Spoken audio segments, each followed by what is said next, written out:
नमस्कार दोस्तों, आज इस टॉपिक को हम लोग यहाँ पर डिस्कस करने वाले हैं, दैट इज नॉर्थर्न ब्लोटिंग।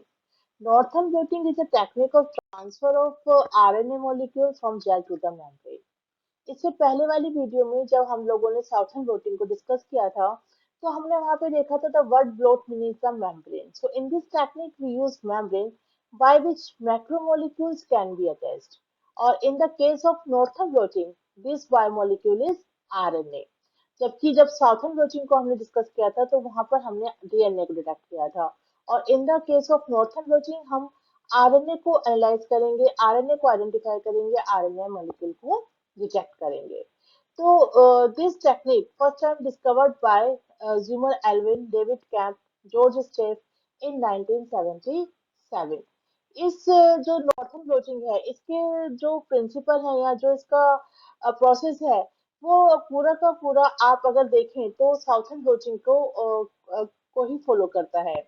अगर हम नॉर्थन ब्लोटिंग के स्टेप्स देखते हैं तो सबसे पहले RNA extraction and purification, then electrophoresis जिसमें हम इसको साइज के हिसाब से सेपरेट करते हैं, transfer to membrane that is a blotting process, hybridize with label crop, फिर इसके बाद हम इसको ओलिगोन्यूक्लियोटाइड जो सीक्वेंसेस हैं उनके साथ इसको हम हाइब्रिडाइज करते हैं, देन वॉशिंग एंड डिटेक्शन। तो ये प्रोसेस है आरएनए डिटेक्शन का या नॉर्थर्न ब्लोटिंग का। तो इसमें सबसे पहले हम लोग सैंपल को एक्सट्रैक्ट करते हैं। सैंपल को एक्सट्रैक्ट करने के बाद हम नेक्स्ट स्टेप इज अवर जो है हमारा वो है जेल इलेक्ट्रोफोरेसिस। यहाँ पे हम एग्रोस जेल इलेक्ट्रोफोरेसिस को यूज करते हैं। It's a size based distribution, या आप कह सकते हैं size based separation of the RNA fragment. इस एग्रोस जेल को में जब हम अपना जो सैंपल है इसको पोर करते हैं तो हमें पता है जो हमारा आरएनए मॉलिक्यूल है इट्स नेगेटिवली चार्ज, तो ये एनोड की तरफ मूव करता है। जो जेल का साइज होता है उस जेल के साइज इस पे डिपेंड करता है कि जो हमारा सैंपल है उसमें जो हमारे फ्रेगमेंट्स को सेपरेट होना है उनका साइज कैसा है। जितना ज्यादा बड़ा साइज हम लेते हैं या सेम साइज के हम जितने ज्यादा सैंपल लेते हैं उतना ही बड़ा जेल हमें यहाँ पर यूज करना पड़ता है। इस जेल में इन the case of RNA separation हमें यहाँ पर फॉर्मल्डिहाइड को ऐड करना पड़ता है, क्योंकि हम जानते हैं कि RNA it's a linear molecule, लेकिन कई बार इंटरमोलिकुलर बेस पेयरिंग की वजह से इसमें सेकेंडरी स्ट्रक्चर डेवलप हो जाते हैं, तो उसको अवॉइड करने के लिए हम यहाँ पर फॉर्मल्डिहाइड को ऐड करते हैं। इसके बाद हम इसको वॉश करते हैं। वॉश करने के बाद हमारी नेक्स्ट स्टेज आती है ब्लोटिंग। ब्लोटिंग में हम जैसे साउथर्न ब्लोटिंग में हमने एक टैंक प्रिपेयर किया था उसी तरह से हमें यहाँ पर एक टैंक प्रिपेयर करना पड़ता है। इस टैंक में हम बफर सॉल्यूशन डालते हैं, फिर सपोर्ट सिस्टम के लिए हम लोग या तो स्पंज का यूज करते हैं या हम लोग यूज करते हैं इसमें ग्लास का। इसके ऊपर हम जेल रखते हैं, जेल के ऊपर हम उसी साइज की मेम्ब्रेन रखते हैं, लेकिन हम यहाँ नाइट्रोसेलुलोज मेम्ब्रेन को यूज नहीं करते, क्योंकि आरएनए के साथ उसकी एफिनिटी अच्छी नहीं होती, बहुत अच्छी तरह से उसके साथ वो बाइंड अप नहीं हो पाता।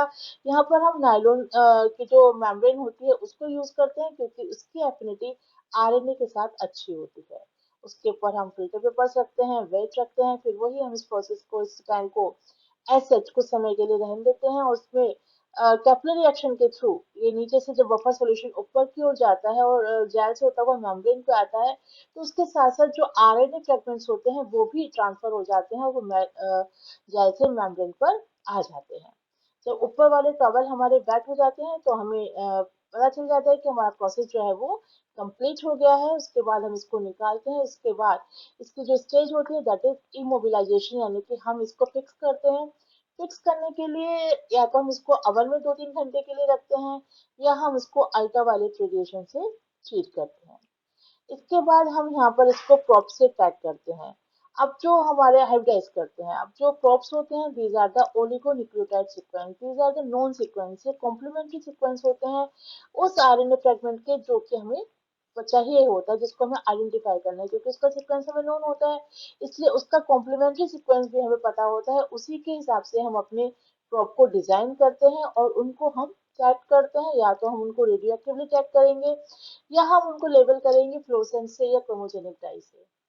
फिर उसके बाद जब ये हाइब्रिडाइजेशन प्रोसेस पूरा हो जाता है तो हम यहाँ पर एक वॉशिंग का प्रोसेस अप्लाई करते हैं, जिससे कि जो प्रॉप हमारे अनयूज्ड है या अनस्पेसिफिकली कहीं बाइंड हो गए हैं तो वो हमारे रिमूव हो जाए।